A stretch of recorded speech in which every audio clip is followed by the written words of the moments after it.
Okay, folks, we're back in the kitchen with Chef Leo. We're continuing to make the guacamole, and we've just completed step one of cutting up the fine avocados and placing them in the bowl. And now we're going to the step with step two with Chef Leo. Okay, everybody.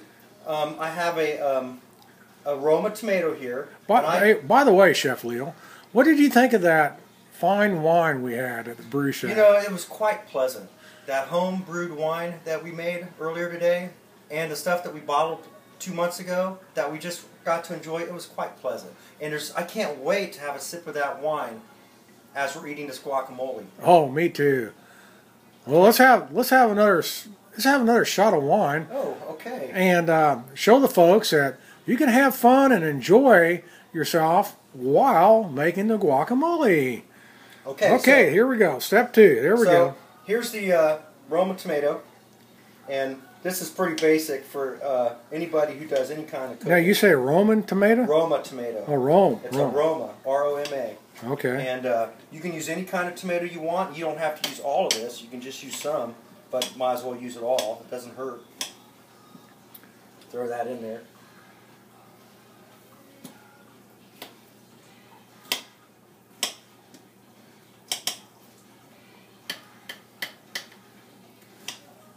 And I bought all these ingredients at the local grocery store, and I'm sure you won't have any trouble finding them in your grocery store. I do a little bit of traveling, and I always seem to come across all these ingredients at grocery stores all over the country here in the United States. And some people might not like any onion in their guacamole, so you don't have to put it in there. I've been known to put fresh cilantro in my guacamole, and that adds a really nice flavor. Okay, and that's plenty of onion there. Okay, also I'm going to put a little bit of lime in there. That's a mighty sharp knife you're using there. It is a sharp knife. Be careful. Now we can also use some of these limes to put in our beer later. Okay, that's about enough lime. Just squeeze a little lime in there.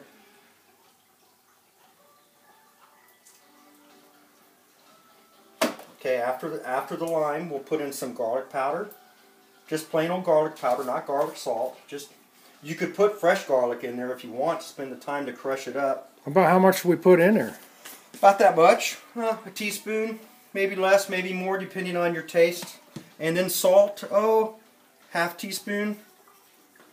Just kind of guess by golly and hope for the best. The more you do it, the better you'll get. Very good. Okay, now this is the fun part of making the guacamole. You use this tool. Like I said, you don't need to use this tool. You can just use a spoon and crush it up. Now, how long is this process here going to take?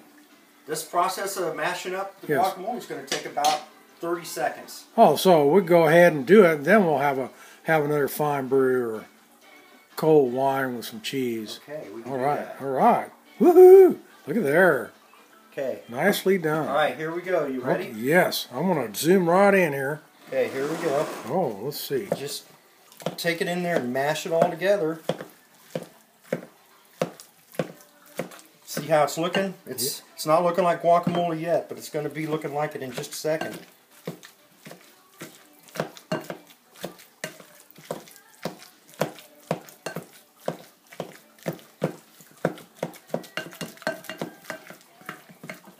This is a really nice tool too for doing this, but like I said, you could use a spoon if you didn't have one of these fancy tools. Most people don't have one. I like to buy kitchen tools. I had a pampered chef party at my house once, and it was pretty good. And I've even thought about becoming you could just use a spoon, and mash it up like that with a spoon if you don't have one of those tools.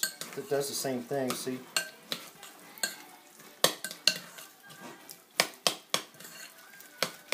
Get it all stirred up good.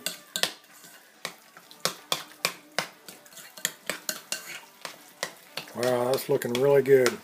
I mean, really, think about this. I probably paid $4 for the ingredients. Look at this guacamole. I mean, you can't buy guacamole like this at any restaurant. Look at how easy that was to make. Wow. I mean, look at how good it looks too. Well, that's why we invite you to all of our parties, so you bring us a fresh-made guacamole, you know. Okay. There we go. Shall we try some, Dan, with chips? Absolutely.